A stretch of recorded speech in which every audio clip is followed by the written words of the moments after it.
Hi guys, welcome to the Craft Beer channel.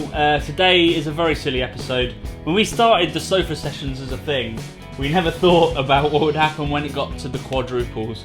So in front of us we have 4 beers over 10%, and we are going to try to tell you what they taste like. And we're finishing with one of the rarest beers in the world, Westvleteren 12. So, Brad, if you could do the honours with the Rochefort 10. Okey-dokey. Now, a quadruple is the strongest of the Belgian styles. It is a dark beer, always re-fermented in the bottle. And what you're expecting is notes of like plum and raisin and brandy and lots of really nice Belgian-y yeasty esters as well. Rochefort is one of the best Trappist breweries, brewed by monks. Sweet. It's obviously very sweet. Very sweet. Lots of dark stone fruits. Yeah, it's pretty. Yeah, it's dark. It's rich. Plummy and kind of brandy-soaked raisins or rum-soaked raisins or something. It's Sweet. fortified. But yeah, wintry. yeah. Let's dive in. Totally.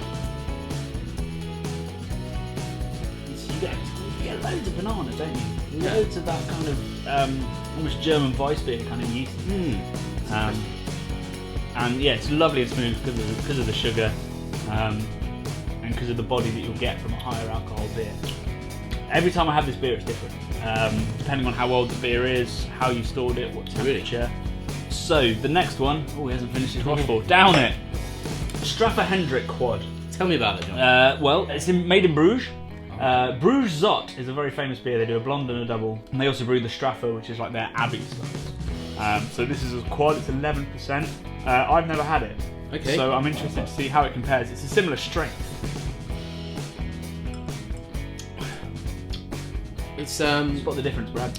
It's not as sweet for a start. It's not as doesn't have much kind of like silky rich. Yeah, it doesn't. It is.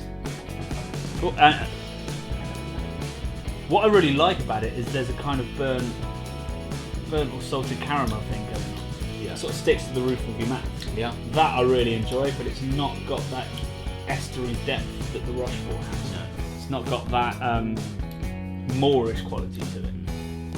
It's got a kind of triple-y, a herbal kind of lightness to it, which the Rochefort didn't. So up next, one of our favourite breweries, BrewDog. Yep. An experimental quad, Mm. which is it's kind of like a normal Belgian quad, but then they thought about adding some coffee beans. Added some in coffee. it. It's a coffee quad. It It's has a a nice coffee ring to quad. it. Yeah. So I guess we're going to get some coffee vibes going. You'd hope so. That would be the so. plan. That would be the plan. I mean, it's a very un-BrewDog looking bottle. We could do it like a wine. You extract that. So you know you're watching a feel beer like I'm channel when we slightly don't know how to drunk as use well. a corkscrew. Here we go.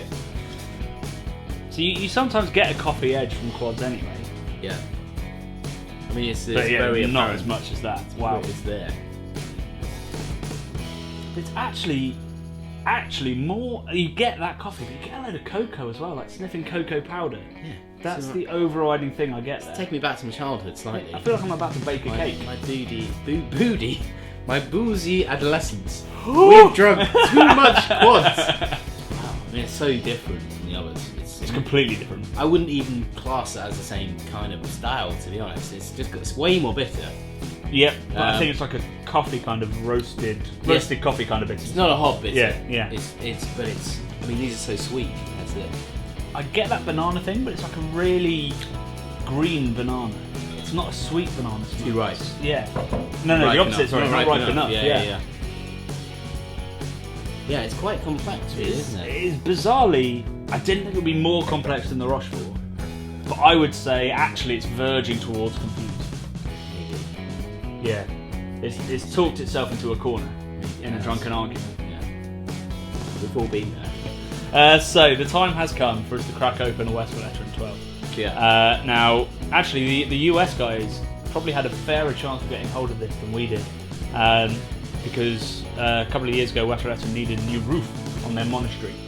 So they sent a load over to America, a load of their beer, and sold it, which they don't usually do. So actually this beer, to get it, you have to book 3 months in advance, drive to the brewery, pick it up 2 crates maximum, And you've got to be a roofer as well. You've got to be able to pitch in. Yeah, and then build the roof. Take some tiles Yeah, with you. yeah, exactly. Yeah. So if you ever do, do take some materials. But I feel incredibly privileged. Thank you for bringing this experience to me, Johnny. my friend, it's not a This problem. is, a big journey. This is. I want you to a crack life it. goal. Wow. So Westvleteren 12, they do 2 other beers, but this is the beer that really gets the critics excited. So that is the lightest we've had so far. Yeah, lightest by a again. long way. It is copper rather than dark as night. Yeah. Again, you get that rum and raisin, but after that, there's lemon, and it's also got that little coffee licorice kind of thing just kicking off as well. Yeah, it's subtle, but Yeah. it's complex for sure. Way more caramel. Burnt caramel. Not quite burnt, but Slightly overdone caramel. Raisins. yeah. I'm surprised because that's a very light beer, but it's got more coffee than the 2 darkest, and almost as much coffee as the coffee quad. Yeah, it's weird. There is the bitterness there. And Yeah. I was going to ask you about Where that's come from. I'm a bit confused, to be honest. But, I mean, it tastes amazing. So they've all used roasted malts, which So would give a coffee edge, but you would expect these 2 to have more of a coffee thing. So the fact that the lightest beer has more coffee than these guys is really surprising. They're doing something. They're doing something. Something special. Maybe a mission from God. I mean, there's lots of ways to do it. Like, Pilsner Urquell add a kind of burnt caramel, caramel thing, stuff. to mild reaction by cooking it over flame. I, as far as I know, Westvleteren do not do that, but there could be another method that they use I'd to love get that the roasted image of a monk with a flamethrower. caramel. Just by the copper kettle, just.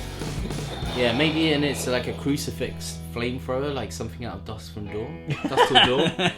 That's incredible. It was based on the brew day at Westvleteren. I think it was, Yeah. right? Tarantino went there, he saw what was going on, So a quad of quads in, we're still just about thinking straight. We should probably do the outro before we're not. My favourite was the Rochefort. I think I'd have to agree with you there. Yeah. I mean, like, this, for me, has got a lot of mystique around it, but that is perfect in its style. Yeah. More compared to what Absolutely, and the stuff that's going on there, that herbalness, that lightness, the fact that there was coffee even though it was the lightest beer, I want to know more about that. I'd love to go and speak to the brewers and go, how is that made? And a really interesting thing is we also put it next to St Bernardus, which is an Abbey style, St Bernardus 12. They used to brew Westvleteren, so there's all this talk about it being the same beer as Westvleteren 12.